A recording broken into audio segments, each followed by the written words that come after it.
Baik, assalamualaikum warahmatullahi wabarakatuh. Jumpa kembali dengan teras matematika. Kali ini kita akan belajar tentang peluang suatu kejadian. Beberapa pengertian sebelum kita menginjak ke peluang suatu kejadian. Yang pertama kita perhatikan adalah pengertian ruang sampel dan kejadian. Ruang sampel adalah himpunan dari semua hasil yang mungkin pada suatu percobaan, yang biasanya dilambangkan dengan huruf S. Contoh, dalam percobaan pelemparan sekeping mata uang logam, ruang sampelnya adalah S, yaitu A dan G. Angka dan gambar, biasanya gitu. Kemudian dalam pelemparan sebuah mata dadu, hasil yang mungkin adalah 1, 2, 3, 4, 5, dan 6. Ya, jadi ruang sampelnya S 1, 2, 3, 4, 5, dan 6. Itu seperti ini biasanya. Kemudian apabila sebuah kartu diambil dari seperangkat kartu remi, nah, seperti ini kartu remi ini. Namanya spade atau skop atau daun berjumlah 13. Ada as, kemudian angka 2 sampai 10. Kemudian ada jack, queen, dan king. Ini hitam, berwarna hitam.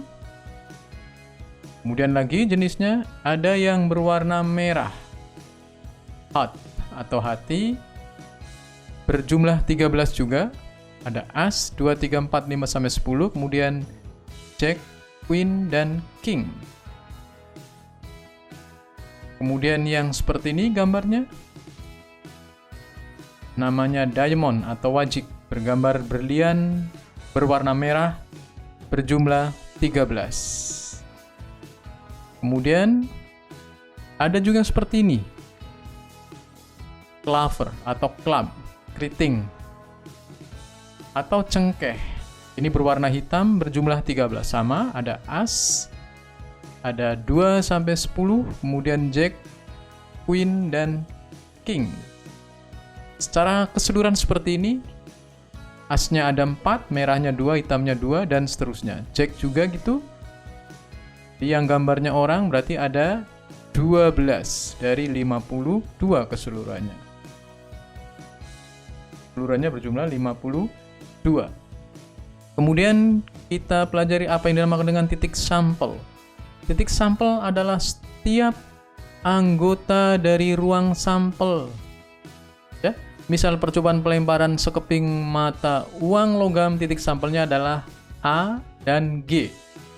Dan titik sampel dari percobaan melempar sebuah dadu adalah 1, 2, 3, 4, 5, 6. Titik sampel.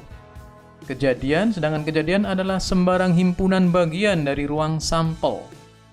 Sedang kejadian yang hanya muat satu titik sampel disebut dengan kejadian yang sederhana.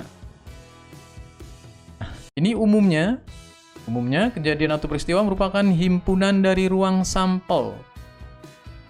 Pada umumnya, kejadian atau peristiwa dapat dibedakan menjadi 4 macam, yaitu kejadian yang pasti, yaitu kejadian yang memuat seluruh titik sampel. Misalnya muncul A atau G, angka atau gambar pada pelemparan mata uang logam. Tidak mungkin muncul, jadi pastinya muncul A atau G. Kejadian mustahil, yaitu kejadian yang memuat tidak satu pun titik sampel. Misal munculnya angka 7 pada pelemparan sebuah dadu. 7 karena tidak ada angka 7 dalam dadu, jadi mustahil sebuah dadu bermata 6 dilemparkan keluar mata 7. Namanya kejadian yang mustahil. Selanjutnya, apa yang dinamakan kejadian sederhana, yaitu kejadian yang hanya memuat tepat satu titik sampel. Misal dalam percobaan pada pelemparan sebuah dadu, peristiwa munculnya angka 1, 2, 3, 4, 5, dan 6.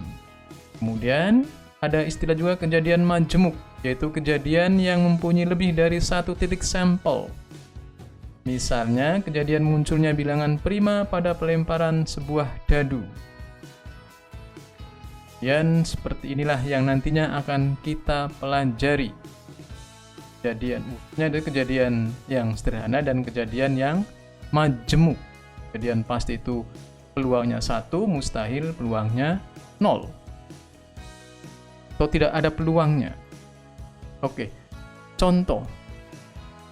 Pada percobaan melempar sebuah dadu berisi 6, tentukan ruang sampel dan titik sampelnya. Ya, ruang sampelnya adalah ini, 1, 2, 3, 4, 5, 6. Ini namanya ruang sampel keseluruhannya. Sedangkan titik sampelnya, kejadian yang mungkin adalah 1, 2, 3, 4, 5, atau 6. Kemudian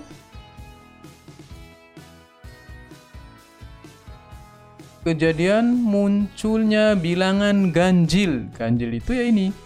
Dalam dadu itu ada 1, 3, dan 5. Namanya kejadian munculnya bilangan ganjil. Kejadian munculnya bilangan prima. Prima itu 2, 3, dan 5. Ini bilangan prima dalam dadu. Kemudian kejadian munculnya bilangan yang D, munculnya bilangan komposit. Komposit itu bilangan bukan prima selain 1. Bilangan bukan prima selain 1. 1 ya selain 1. 2 prima sehingga tidak masuk sini. 3 juga prima, 5 juga prima. Nah, berarti 4 dan 6. Kemudian yang E. Yang E ini kejadian munculnya bilangan prima genap. Prima genap ya hanya 2. Prima itu dimulai 2, kemudian yang genap ya hanya 2. Prima genap. Kemudian kejadian munculnya bilangan lebih dari 6. Tidak ada, tidak mungkin. Tidak ada ya, karena tidak. Ini tidak ada. Kosong. Oke, baik. Kemudian kita akan pelajari peluang suatu kejadian. Misalkan S adalah ruang sampel dari suatu percobaan dengan tiap anggotanya.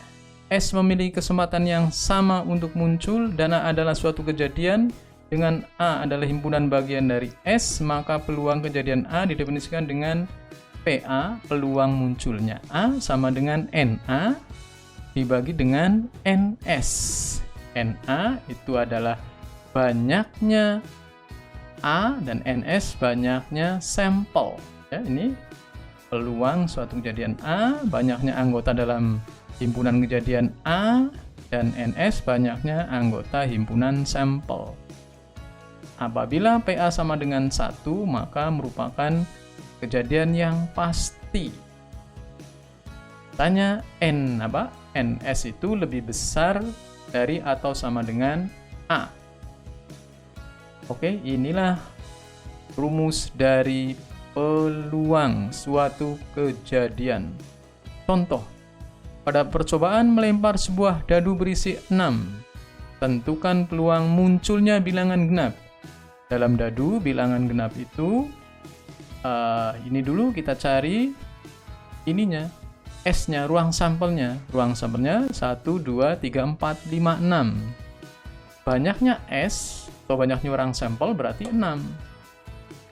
Kemudian misal A adalah kejadian munculnya bilangan genap.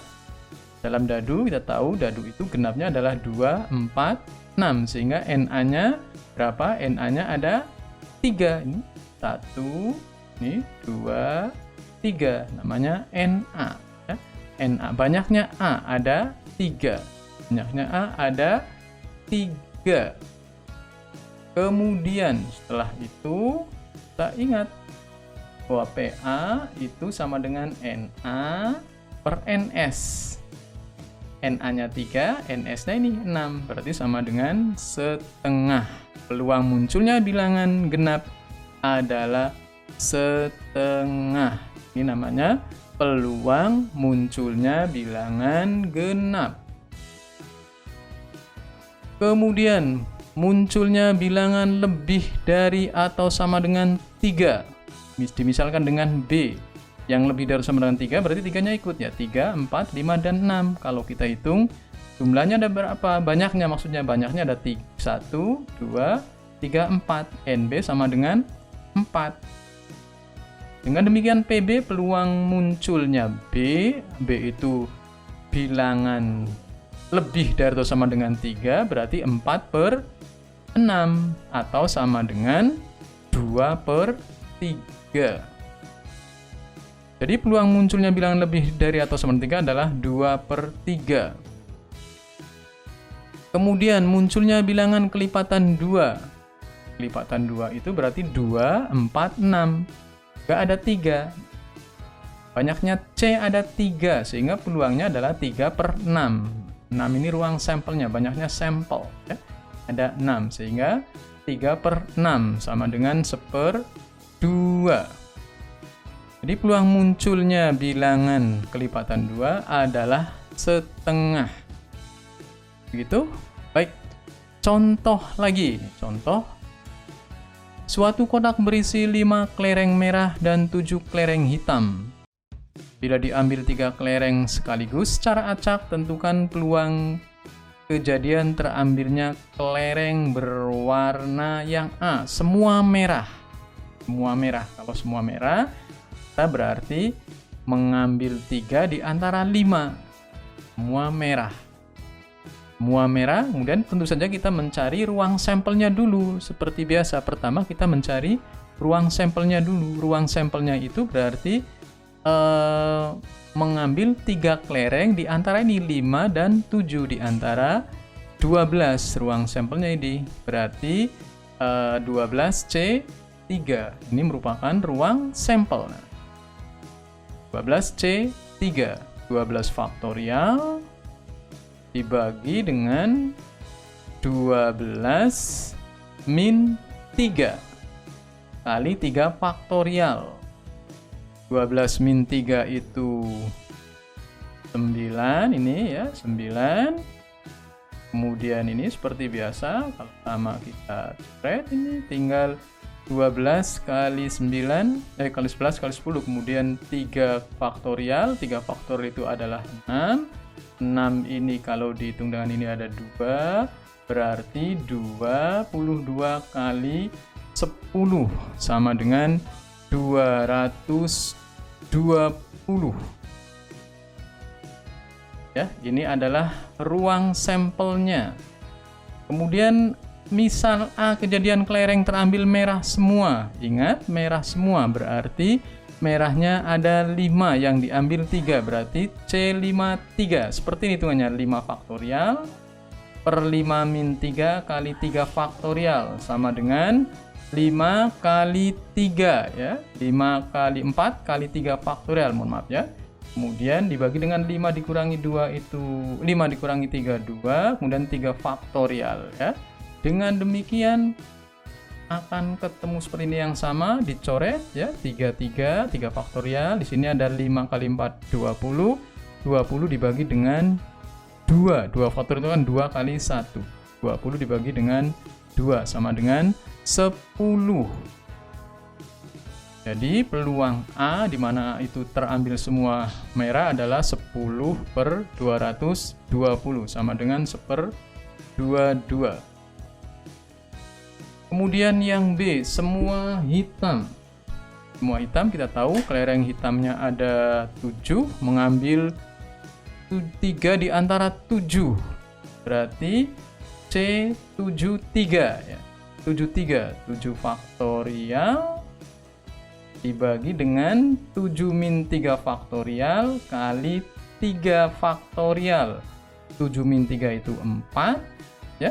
Ini 4, 4-nya sama. Nah, ini tinggal 3 faktorial. 3 faktorial itu 6. 6-nya dicoret, tinggal 7 kali 5. Sama dengan 35. Setelah itu berarti peluang B-nya berarti NB per NS. NB-nya ini tadi ketemu 35. Kemudian NS-nya tidak berubah, 220. 35 per 220. Nah, masing-masing dibagi dengan 5, berarti 7/44 ya. Jadi ini peluang terambilnya kelereng hitam, ini yang hitam, mohon maaf, ini bukan C, ini mestinya B ya. Ini B. Ini B. Ambil semua hitam adalah 7/44 ya. 7/44. Kemudian bagaimana dengan 2 merah dan 1 hitam? Ya, 2 merah dan 1 hitam. 2 merah dan 1 hitam berarti mengambil 2 kelereng. 2 merah di antara 5. 2 di antara 5 berarti ini 5C2. Dan satunya 1 hitam. Hitam itu ada 7 berarti 7C1 seperti ini ya. Ingat kita telah mempelajari dulu sudah pernah kita belajar kaidah pencacahan bahwa apabila suatu peristiwa terjadi dengan M cara dan peristiwa lain terjadi dengan N cara, maka peristiwa tersebut dapat terjadi dengan M kali N cara. Nah, ini juga seperti ini ya. Seperti ini juga. Dengan demikian, ini 5 faktorial dikurangi 5 min 2, berarti ini 3 faktorial dikalikan dengan 2, dikalikan dengan 7 faktorial. 7 faktor itu 7 kali 6. Nah, 6-nya karena di sini ada 6 ya sudah 7 dikurangi 1 kan 6. Nah, ini nanti dicoret saja dengan ini. Kemudian yang ini dengan ini. Nah, ini 20 kan? 20 bagi 2 10. Sehingga akan 10 kali 7 ya, 10 kali 7. Peluangnya PB sama dengan NB per NS ya. NS-nya ini sudah ini ya. Kita mengambil tadi sudah dari awal sudah kita cari terlebih dahulu karena ruang sampelnya yang terjadi dengan mengambil 3 kelereng di antara 12 itu hitungannya seperti ini ya. Kemudian akan sama dengan 70 per 220 sehingga akan sama dengan 7/22. Kemudian yang D ya, yang D 2 hitam dan 1 merah. D. Misal kelereng 2 hitam dan 1 merah, berarti 2 hitam itu hitamnya ada 7. 7C2 ya. C72. 72. 7 faktorial, ini 7 min 2 faktorial kali 2 faktorial. Dikalikan dengan ini 5C1 ya. 5C1 atau C51. C51 itu karena merah diambilnya 1, merahnya ada 5. Merahnya ada 5. Ini yang harus kalian pegang kata kuncinya. Ini berarti mengambil 2 di antara 7, ini mengambil 1 di antara 5. Seperti ini ya. Sehingga setelah dihitung-hitung ini 5 seperti biasa, ini kita coret karena sama ya. Tidak usah diteruskan hitungnya kalau sudah seperti ini kan. Nah, kemudian ini ada 4, ada ini, kemudian 2 ini katakanlah dengan ini nanti tinggal 3 ya, ini berarti 3, kemudian 3 kali 7 21 kan, 21 kali 5 sama dengan 105. Dengan demikian peluang kejadian terambilnya 2 hitam dan 1 merah berarti pakai rumus itu NC atau ND ya, ND mohon maaf, ini adalah ND, ini D. Nah, ND berarti sama dengan ini ya. Ya, sangat sederhana bukan? Sangat sederhana sekali ya. Baik. Selanjutnya kita akan mempelajari tentang frekuensi harapan. Frekuensi harapan.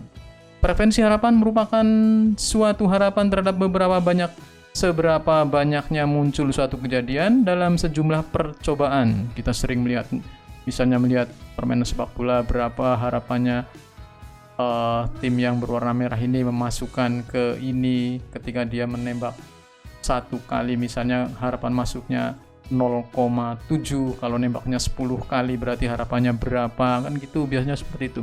Rumus untuk menghitung frekuensi harapan ini juga sangatlah mudah, yaitu dengan menggunakan rumus ya.